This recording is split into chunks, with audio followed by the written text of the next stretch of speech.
I chose the best friend's brother. That weekend started with innocent plans, wine by the lake, laughter echoing off the cabin walls. But from the moment I stepped into that rented space and saw Daniel leaning against the kitchen counter, everything inside me shifted. My best friend's older brother, freshly divorced, twice my age, yet his presence was magnetic in a way I could not explain. I had always thought of him as off-limits, a man whose life was lived far outside the edges of mine. But when we were left alone, the air between us seemed charged, and one accidental brush of his hand against mine left my skin humming for hours. My life until then had been steady, at least on paper. I was 35, married for 10 years to Samuel, a man who provided stability but little else. We had a comfortable home in the quiet suburbs, dinner at the same table each night, predictable conversations that skimmed the surface of real feeling. I worked as a graphic designer, a job I enjoyed, and I cherished my close friendships, especially with Emily, Daniel's younger sister. She had always been my safe harbor, the one who reminded me of who I had been before marriage dulled my edges. I relied on those moments, a good book curled in my lap, the sound of rain against the window, Emily's spontaneous texts suggesting late-night coffee runs, to feel alive in ways my marriage no longer managed.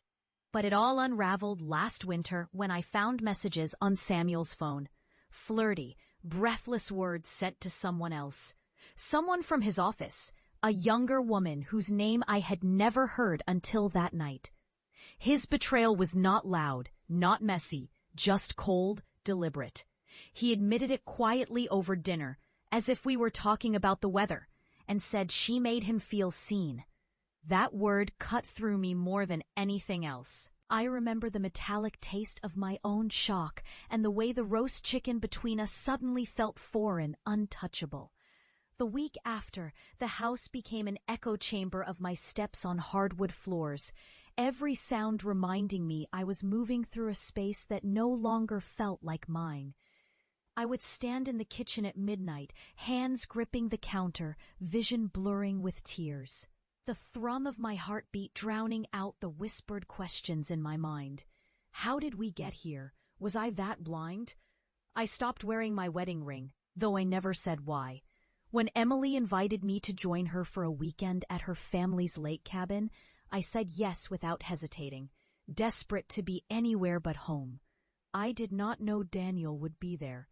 He was seated at the table when I arrived, the late afternoon light painting shadows across the lines of his face. His hair was grayer than I remembered, but his eyes, warm and steady, tied me in place. We did not speak much the first night. There were others around, laughter spilling from the living room, soft music in the background. But on Saturday morning, Emily left early for a supply run, and suddenly it was just us. I was pouring coffee when he reached past me, his arm brushing mine.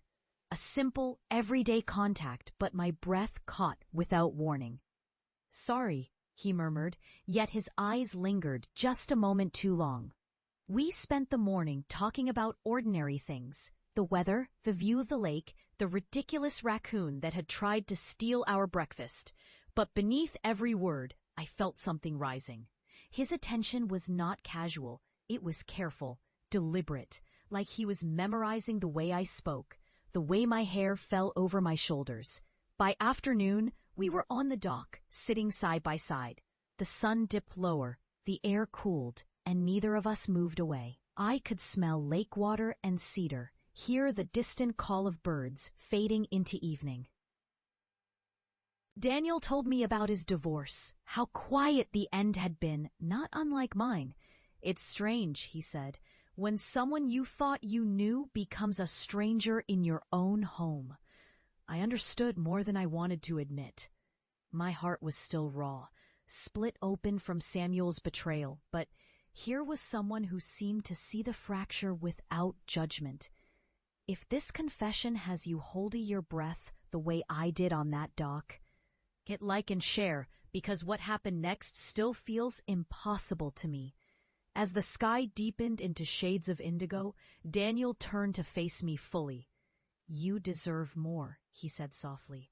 His voice carried certainty, yet there was vulnerability in it too, as if he was risking something by speaking. My chest tightened, not from the cool air but from the gravity in his gaze. I wanted to deny it, to dismiss him, to remind both of us that Emily was my closest friend and that lines like these were meant to be respected, but I could not. That night, we stayed up talking in the dimly lit living room long after everyone else had gone to bed. The smell of wood smoke drifted through the air from the fireplace, and the only sounds were our voices and the occasional crackle of burning embers. He told me about the things he had lost, his sense of purpose, the intimacy of being truly trusted. And I found myself mirroring him, sharing parts of my own story I had never spoken aloud. There was a moment, late enough that we were both leaning into exhaustion, when his hand rested on mine, just lightly, not enough to be called a promise, yet far too much to be called nothing. The warmth of that touch moved through me in quiet waves, not frantic, but steady, rounding me in a way I had not felt in years. I knew we were tiptoeing on dangerous ground. Daniel was not just Daniel. He was Emily's brother. He was supposed to be untouchable, a detail in the background of my life who never crossed into the center. Yet here we were, two broken souls holding a fragile connection in our palms, afraid to let it go, yet unsure how to keep it safe. On the last morning, Emily returned from a walk, just as Daniel and I were talking on the porch. We stepped apart instinctively, as if the space between us was proof of innocence.